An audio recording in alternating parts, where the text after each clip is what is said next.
On accueille Madame la Ministre. Installez-vous.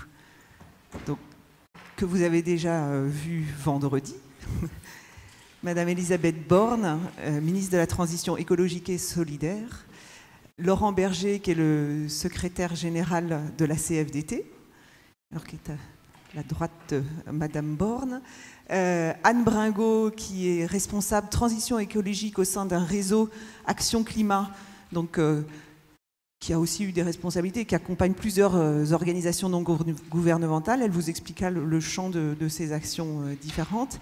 Et Augustin de Romanet, qui est le président directeur général du groupe ADP, donc anciennement Aéroport de Paris, dont aussi les activités et les différentes fonctions avant d'arriver à ADP pourront nous éclairer sur un certain nombre de champs d'activité, puisqu'il a travaillé notamment, était responsable à la Caisse des dépôts de plusieurs champs, et qu'aujourd'hui il me disait qu'il préside aussi une association qui s'appelle Europlace, qui réunit des acteurs de l'industrie financière et donc qui aide à réfléchir en interface avec les pouvoirs publics à ces questions de finances dans l'activité économique. Voilà. Tous les quatre, on vous a invités parce que vos horizons et vos champs d'action sont complémentaires. Alors, vous ne me voyez pas, mais je vais me rapprocher de vous. Parce que vos champs d'action sont complémentaires et que du coup, au quotidien, vous agissez et vous êtes confrontés à ces difficultés qui ont été évoquées. Et parce que vous prenez aussi des décisions où vous intervenez dans des champs politiques, économiques, sociaux, militants. Alors c'est parfois assez transverse pour certains d'entre vous, mais du coup, comme la Convention se pose depuis hier un certain nombre de questions, et notamment celle de pourquoi on a mis tant de temps à intervenir, ça nous intéresse. C'est vraiment insistant, je pense que c'est quelque chose qui est remonté.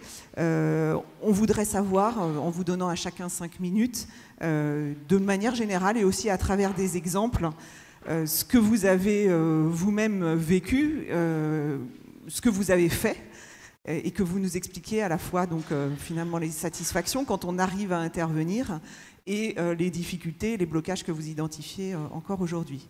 Je vais vous donner à chacun la parole 5 minutes. Et alors je ne vais pas vous mettre on a fait ça, le sablier, on l'a fait les autres jours, mais je vais plutôt vous regarder et si vous dépassez ces 5 minutes pour pouvoir après avoir le temps de travailler et d'échanger avec les membres de l'Assemblée, je vous ferai un petit signe. Mais voilà, chacun la parole et ensuite on s'organisera pour que vous-même vous puissiez poser des questions. On va essayer, comme on a à peu près 1 heure encore d'échange tous ensemble, voilà, de respecter ces temps-là. Madame la Ministre, alors je ne sais pas si vous préférez un... portable ou autrement, mais je crois que c'est mieux que j'ai un micro. Bien, bonjour à toutes et à tous. Moi, je voudrais tout d'abord vous remercier pour tout le temps que vous avez déjà passé à travailler sur ces sujets du dérèglement climatique, de la réduction des émissions de gaz à effet de serre. Vous remercier particulièrement d'être là pour nous écouter ce matin alors que vous pourriez regarder le match France-Tonga. Donc, j'imagine que certains d'entre vous font un gros sacrifice. Peut-être, donc, l'objectif étant d'échanger, moi je ne vais pas vous faire un long discours, peut-être partager avec vous quelques constats et puis quelques convictions. Premier constat, c'est qu'on est un peu dans un paradoxe où on pense qu'on ne va pas assez vite et assez loin sur la transition écologique. Et en même temps, quand on veut accélérer, il arrive quand même qu'on se retrouve face à des blocages. Ça montre qu'on a besoin de progresser et que c'est impératif de progresser parce qu'on doit trouver le chemin de cette transition écologique, de cette transition énergétique. Et il ne s'agit pas d'agir dans 20 ans, ni même dans 10 ans, il s'agit d'agir maintenant. Et donc je pense que c'est vraiment essentiel, le travail que vous allez faire me paraît à cet égard essentiel pour lever les blocages, pour trouver les bons chemins ensemble. Évidemment, face à la situation de dérèglement climatique, en fait, on a plusieurs façons de faire. Soit on se dit qu'on veut se projeter dans l'avenir, qu'on veut construire ensemble une autre société, des autres modes de fonctionnement, soit on met la tête dans le sable et on refuse de regarder ce que le dérèglement climatique a comme impact sur nos vies de tous les jours. Si vous êtes là, c'est évidemment que vous souhaitez participer à construire ensemble une nouvelle vision de la société et le chemin pour y parvenir. Peut-être un mot sur moi, quelque part, on va dire ça, sur mon parcours. Donc moi, j'ai un long parcours maintenant derrière moi. J'ai été préfète d'une région rurale, j'ai été dans l'équipe de direction de la SNCF, j'ai dirigé la RATP, j'ai été ministre des Transports et je suis maintenant ministre de la Transition écologique et solidaire.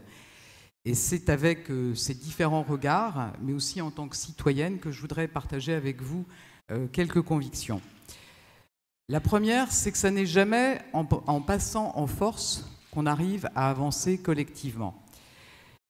Et qu'il n'y a pas de transition écologique qui peut se faire sans les citoyens. Je pense que c'est d'autant plus important de se dire ça qu'on a parfois été maladroit. Édouard Philippe vous a parlé de la taxe carbone. Je crois que vous avez aussi évoqué l'écotaxe poids lourds.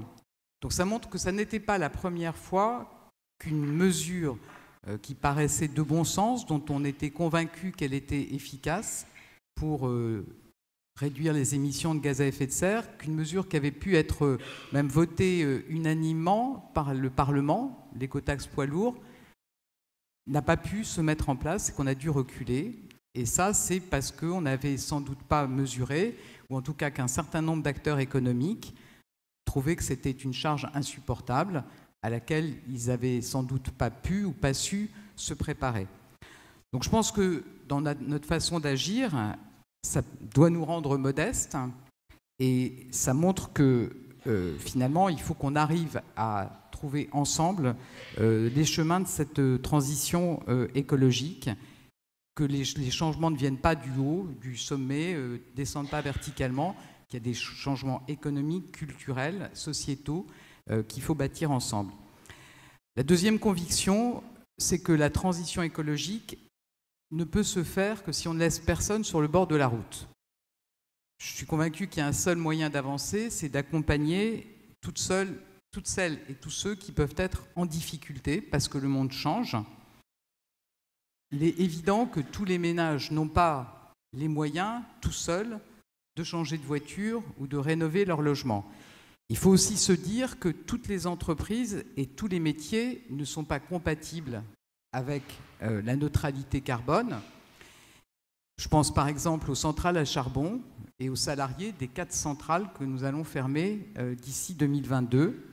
On doit accompagner ces transitions pour les citoyens et pour les entreprises. Et puis peut-être la troisième conviction, c'est que la transition écologique, c'est l'occasion de définir ensemble une nouvelle vision de la société qu'on veut, d'une société zéro carbone au milieu du siècle. Qu'il faut se dire que cette société zéro carbone ou la baisse très importante de nos émissions de gaz à effet de serre en 2030, ce sont des changements profonds.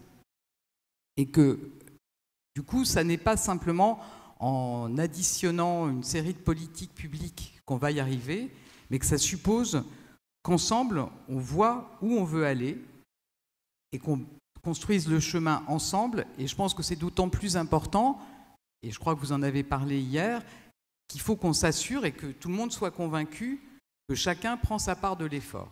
Et ça suppose d'avoir la vision d'ensemble. Moi, je suis convaincu qu'on a un chemin et une autre société dans laquelle on peut se projeter, zéro carbone, respectueuse du vivant. Et ce que je pense important aussi de dire, c'est que les mentalités évoluent très vite. Il y a quelques mois, faire payer la pollution des avions, mettre en place une consigne sur les plastiques, interdire les véhicules les plus polluants dans le centre des villes qui ont un air pollué, paraissait pas possible. Et en fait, maintenant, ça paraît évident. Je voudrais aussi vous citer peut-être 2 autres exemples. Dans le précédent quinquennat, une loi a été votée pour interdire l'utilisation des sacs plastiques à usage unique.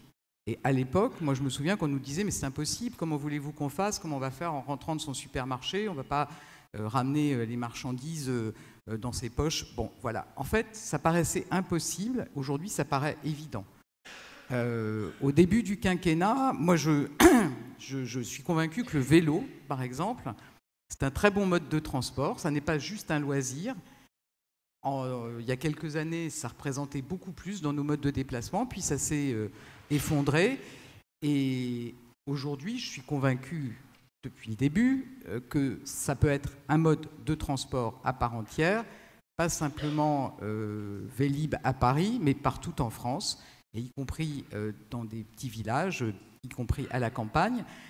En 2 ans, moi, je constate que ce qui paraissait pas possible, ou en tout cas, on nous disait ça ne va pas marcher, on a lancé un appel à projets auprès des collectivités, on a 150 territoires qui ont répondu, et on va mettre en place, on va accompagner des collectivités pour développer le vélo. Alors ça peut paraître anecdotique, les sacs en plastique et le vélo, mais je pense que c'est représentatif du fait que finalement on peut changer les comportements, que voilà, ce que je disais, ce qui paraissait impossible hier apparaît possible aujourd'hui.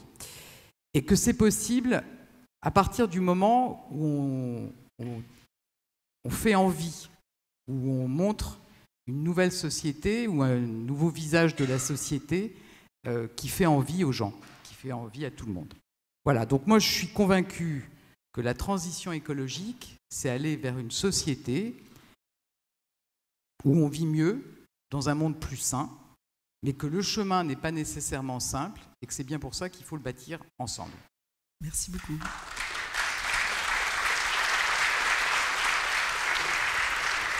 Monsieur Berger, peut-être racontant aussi un peu votre parcours avant d'arriver à CFDT ou comment vous présenter de manière aussi un peu directe pour que les gens comprennent qui y a derrière en fait ces personnalités-là qui sont... Bonjour à toutes et à tous. Bon, le parcours individuel dans le cadre d'une transition écologique, ça paraît un peu disproportionné. Moi, je suis un responsable syndical. Tout mon engagement a toujours été au service du travail et des travailleurs surtout.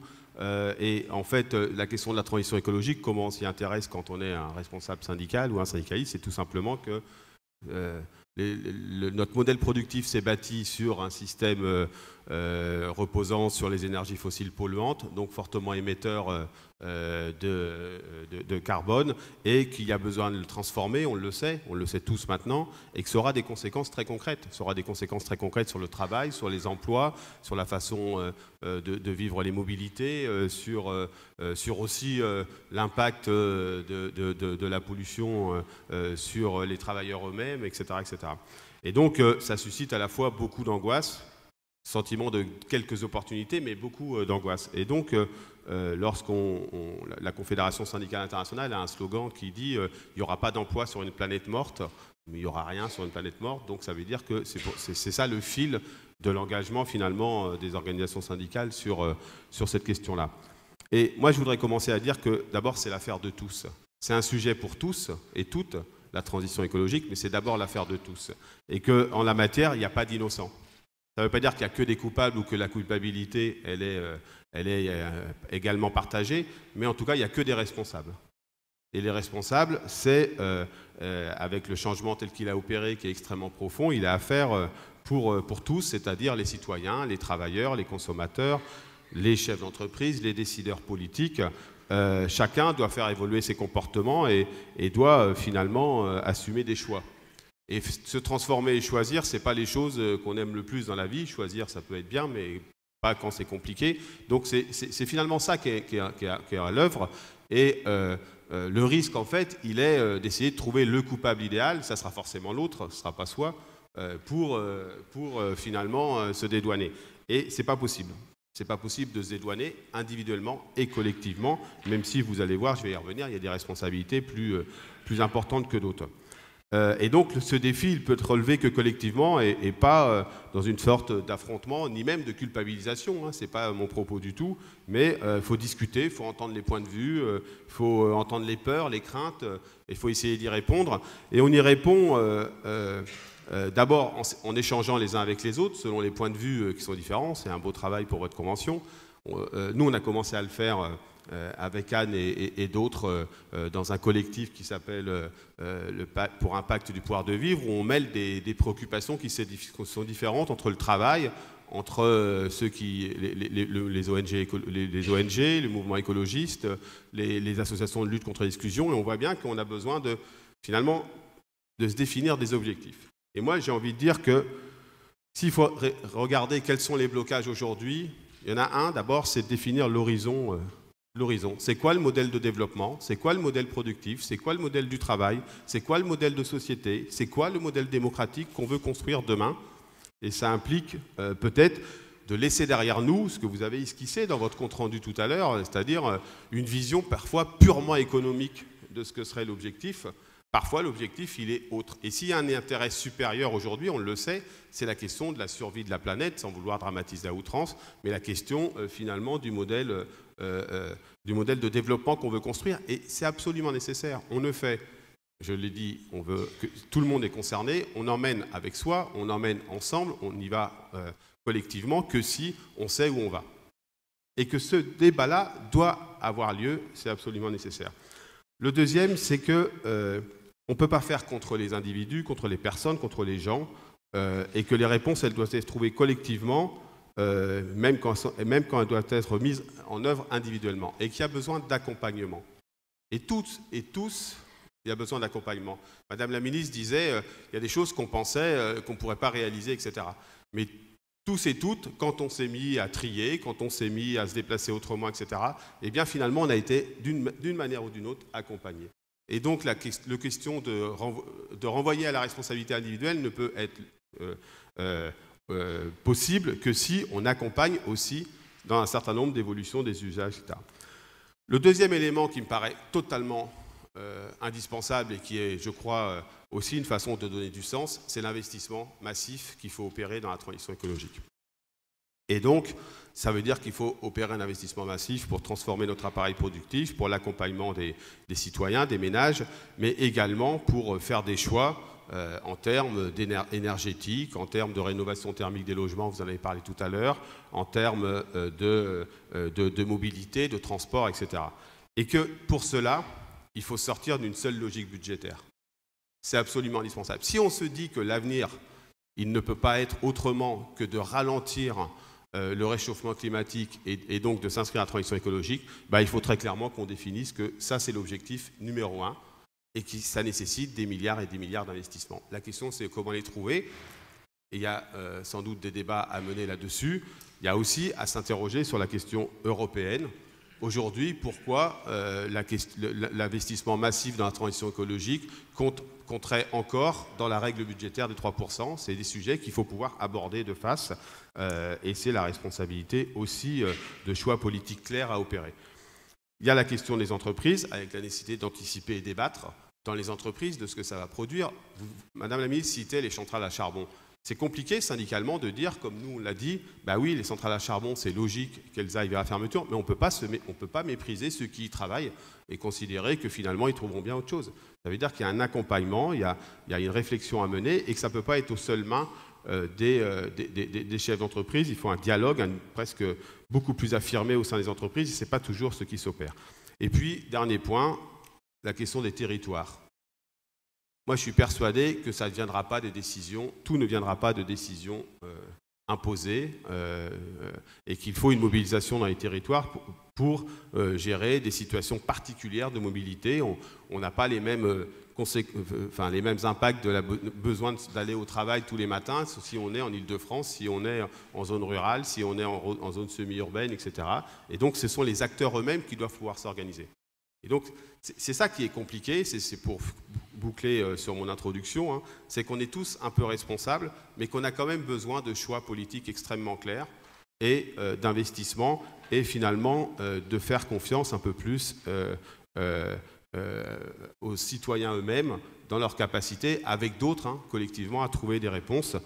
Mais ils ne pourront être engagés, on le voit bien, puisque la résistance au changement, elle est forte pour chacun d'entre nous, ils ne pourront être engagés que si il y a des choix politiques très clairement affirmés et un investissement massif dans cette transition écologique.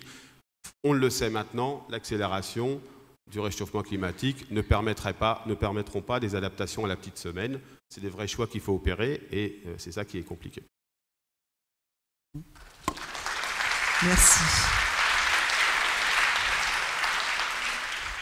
Monsieur de Romanet, est-ce que ça vous inspire également? Difficultés ou pistes d'intervention, hein? À vous entendre, il y a un peu d'espoir quand même. Donc, quelles sont... Et n'hésitez pas à nous dire aussi les difficultés que vous rencontrez dans cet exercice, parce que, en tout cas, vous serez interviewé et interrogé ensuite dessus. D'après la Convention, il y a vraiment des difficultés à vous faire bouger les uns les autres. Vous devez entendre, en tout cas, ou avez compris qu'eux identifient un certain nombre de résistances très fortes. Donc, si vous les croisez, si vous les rencontrez, essayez de les exprimer aussi ou de les raconter. Voilà. Merci beaucoup. Bonjour à toutes et à tous. Merci beaucoup de nous avoir invités. Et puis aussi, comme le ministre, je vous remercie de vous mobiliser pour cette question importante. Alors, la question à laquelle il m'a été demandé de répondre, c'est pourquoi est-ce que les entreprises ne sont pas mobilisées sur cette question? Donc, je vais essayer de vous répondre en 3 temps. D'abord, je vais essayer de vous dire que les entreprises sont comme chacun d'entre nous, elles se mobilisent progressivement de plus en plus et leur mobilisation est significative. Deuxièmement, j'essaierai de vous dire en quoi elles se mobilisent. Et troisièmement, j'essaierai de regarder avec vous quelles sont les règles qui peuvent nous permettre d'accroître la mobilisation.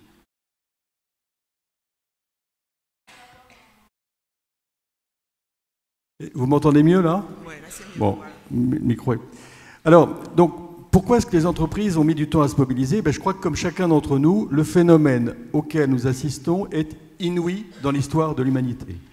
Songez que le premier puits de pétrole date de 1859 et qu'en à peine plus d'un siècle, nous aurons consommé quasiment le 5e ou le quart du pétrole qui a été amassé pendant des dizaines de millions d'années dans le sol.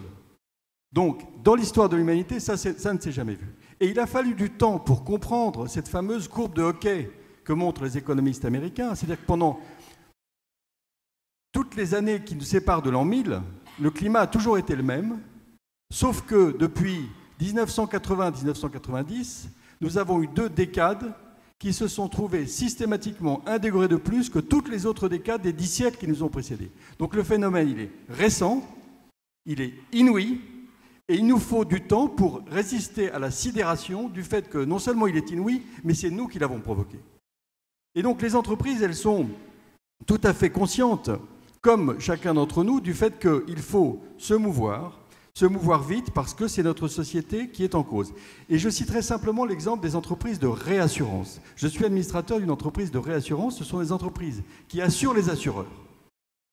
Eh bien, aujourd'hui, nous n'en dormons pas. La fonte du permafrost, ce sont des nouvelles bactéries qui vont sortir de terre et des épidémies. Le réchauffement de l'océan, il suffit que dans quelques années, nous ayons des océans qui atteignent 50 degrés. Aujourd'hui, au maximum, ils atteignent 27 degrés. Pour qu'on n'ait plus des hurricanes, mais ce qu'on appelle des hypercanes, c'est-à-dire des hurricanes de taille 5 fois plus grande, avec des vents de 800 km à l'heure et une pression atmosphérique à l'intérieur du hurricane qui fait qu'il peut durer plusieurs semaines.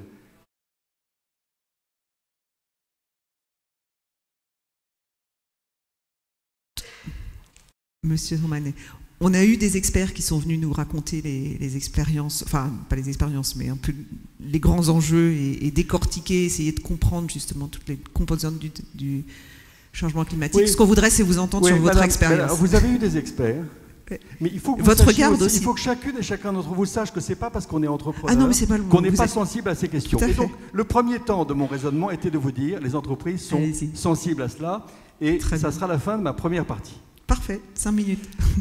La seconde partie, c'est vous dire que les entreprises sont mobilisées. Il se trouve que je préside une association qui s'appelle Paris Europlace, qui promeut la place financière de Paris. Quelle est notre ligne directrice?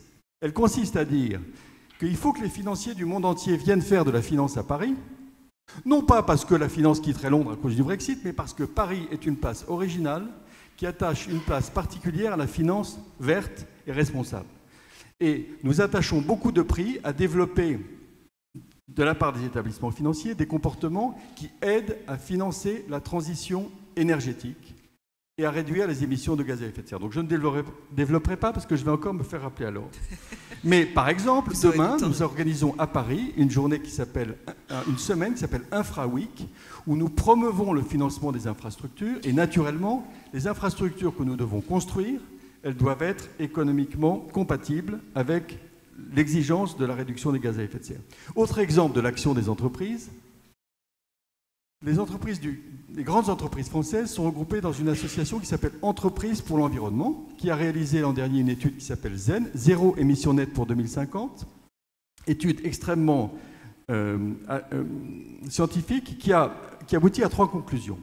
La première conclusion, c'est qu'il est possible d'atteindre la neutralité carbone en 2050 sans atteindre au dynamisme de l'économie, mais il faut évidemment qu'on réduise nos émissions de gaz à effet de serre de 4% par an, alors qu'auparavant c'était de 0,5.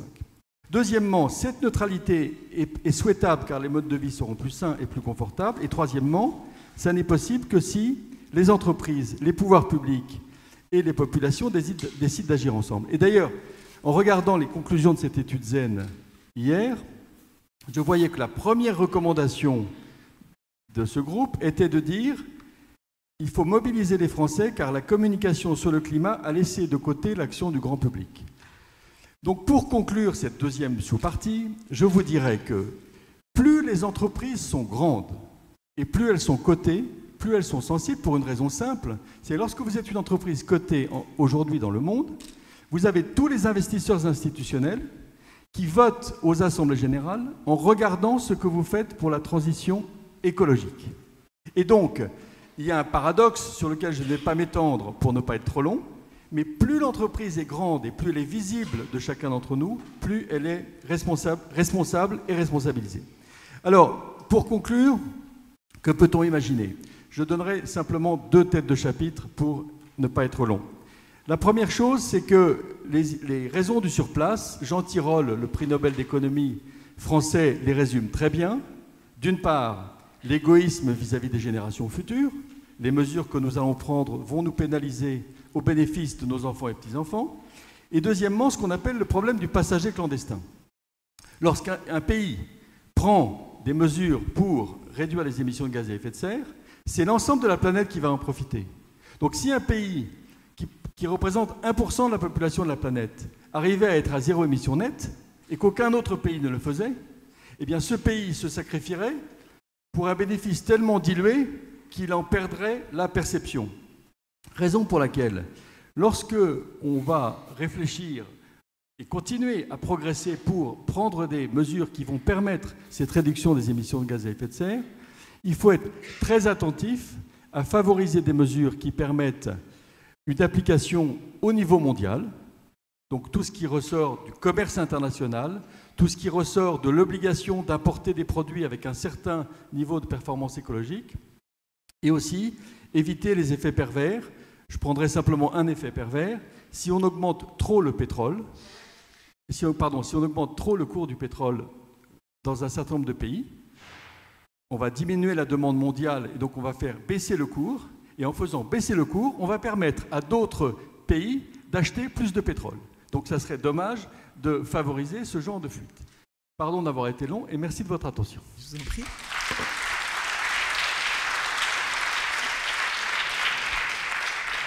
Anne Bringot, expliquez un petit peu aussi votre parcours et votre action, peut-être avant de nous donner votre point de vue.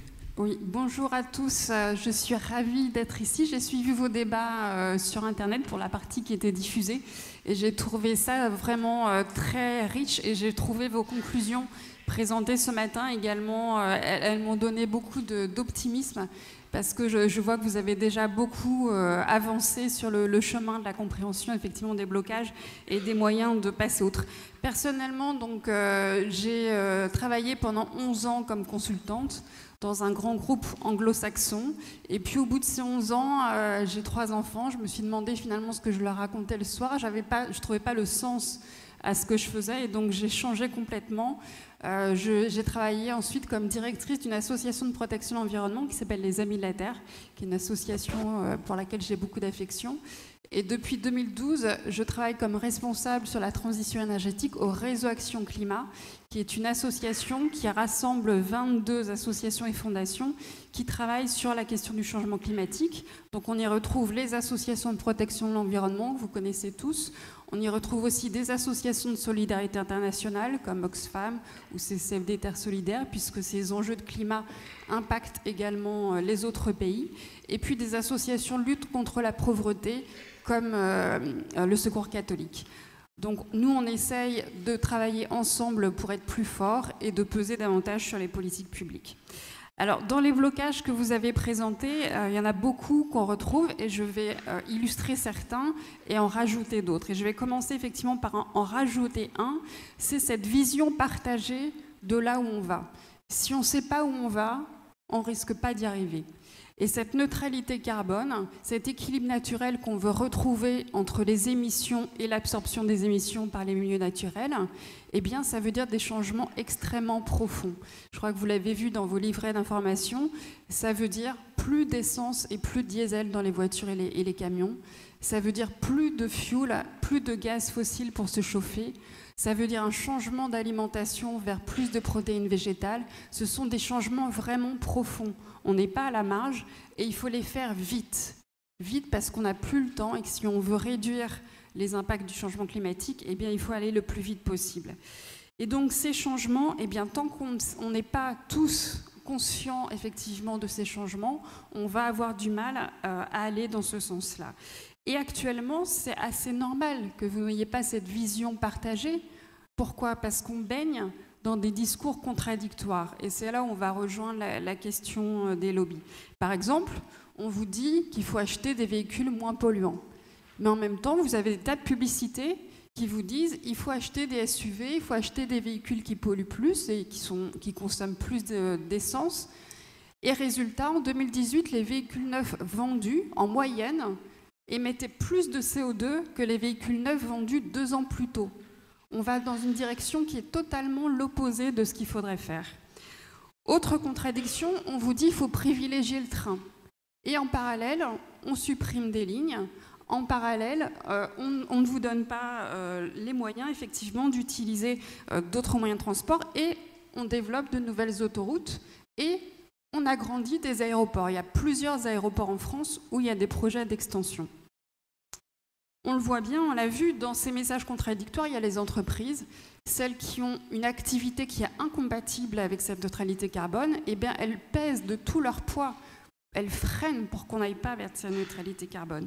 Et au sein même du gouvernement, on a maintenant des budgets carbone, on a des plafonds d'émissions de gaz à effet de serre que la France ne veut pas dépasser, mais on ne peut pas dire qu'il y a une unité au sein du gouvernement, on ne peut pas dire que ce soit vraiment la priorité du gouvernement de ne pas dépasser ces budgets carbone. Et le résultat, c'est que sur les dernières années, depuis qu'on a des budgets carbone, on les a toujours dépassés.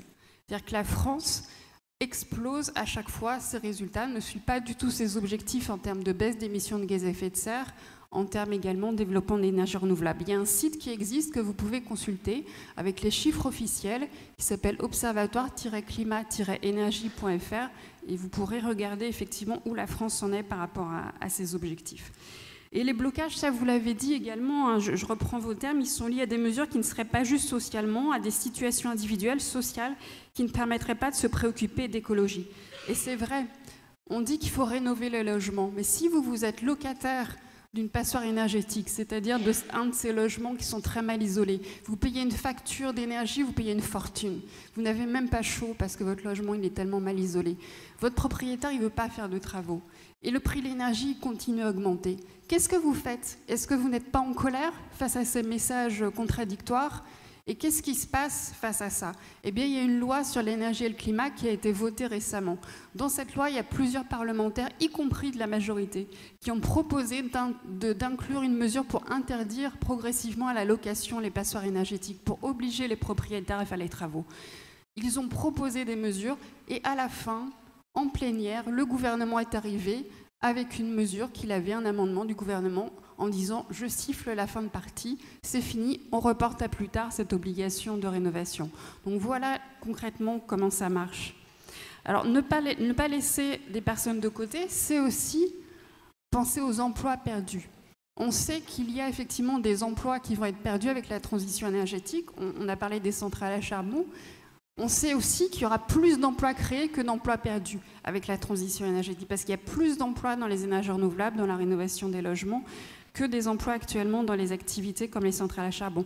Mais pour autant, si vous êtes salarié d'une centrale à charbon, si on vous dit brutalement que votre centrale, elle va fermer, parce que l'annonce, elle a été faite en 2016 de manière brutale. On n'a pas annoncé aux gens les mesures de reconversion. Il n'y avait rien de prévu. Comment pensez-vous que vous réagissez? Est-ce que vous êtes en colère ou pas? Moi, je comprends la colère, effectivement, des salariés pour qui on ne propose pas d'accompagnement. Depuis, il y a eu tout un travail, et sur les salariés des centrales à charbon, on a des progrès, mais c'est vraiment quelque chose qu'il faut prendre en compte dans tous les secteurs où il va y avoir des évolutions. Sinon, effectivement, on aura des freins complètement légitimes à ces transformations. Et justement, donc, les mesures que vous allez proposer, il faudra à la fois que ce soit des mesures de baisse d'émissions de gaz à effet de serre, mais à la fois des mesures d'accompagnement pour les ménages ou pour les salariés ou pour les territoires qui vont être impactés par les changements climatiques ou par les mesures qui seront prises pour lutter contre le changement climatique. On l'a vu, sinon un autre frein, c'est de penser que les petits gestes vont suffire. Les petits gestes sont nécessaires. Les bouteilles en plastique, vous en parliez, j'ai vu aussi, je voyais aux images quand c'était diffusé ces bouteilles en plastique, et ça m'avait fait aussi réagir. N'empêche qu'il va falloir aller au-delà, des mesures beaucoup plus fortes. Et donc il va falloir débattre de mesures qui ne font pas consensus, de mesures qui ne font débat et qui vont faire également débat entre vous. Et je vous incite à ne pas avoir peur de ces débats houleux entre vous et à rentrer dans ces mesures. Par exemple, interdiction progressive à la location des passoires énergétiques. Par exemple, des normes plus strictes sur les ventes de véhicules neufs. Par exemple, taxer la pollution, mais pas de manière injuste. Par exemple, stopper la publicité pour les véhicules les plus polluants. Ces débats, on vous incite vraiment à les avoir. L'une des pires conclusions de cette convention, ce serait d'avoir du consensus mou, des choses très générales, mais finalement qui ne font pas avancer les choses et qui ne sont pas à la hauteur de la neutralité carbone. Et certains vous diront que les propositions que vous faites ne peuvent pas être mises en œuvre. Je vais finir rapidement. Par exemple, en 2007, au moment du Grenelle de l'environnement, on voulait interdire la culture d'OGM en France et tout le monde disait c'est impossible d'interdire la culture d'OGM en France parce que c'est homologué au niveau européen, c'est l'Europe qui décide, etc. Jusqu'au moment où quelqu'un a trouvé quelque chose qui s'appelle la clause de sauvegarde. Et donc tout ça pour vous dire, ne vous laissez pas impressionner quand on vous dit que c'est juridiquement pas possible. Il y a toujours un moyen. Dites ce que vous voulez et il y aura un moyen juridique. Et juste le dernier point très rapidement, ces solutions, ces transformations, elles doivent être très rapides, très profonde, et donc les décisions elles ne peuvent plus venir d'en haut. Et c'est là où il faut changer aussi la manière de prendre des décisions. Cette convention, c'est justement un moyen de partager, de confronter les points de vue, les situations différentes. Et il faut probablement généraliser ce type de convention, y compris au niveau local, pour que cette appropriation des enjeux et ces propositions qui viennent du terrain, elles se généralisent. Et le mot de la fin, c'est pour vous dire, à la fin, ce qu'on a envie de vous dire, nous, au Réseau Action Climat, c'est qu'avec justement vos regards différents, eh bien, nous avons confiance en vous, nous avons confiance en le résultat que vous apporterez dans cette conférence, dans cette convention. Merci.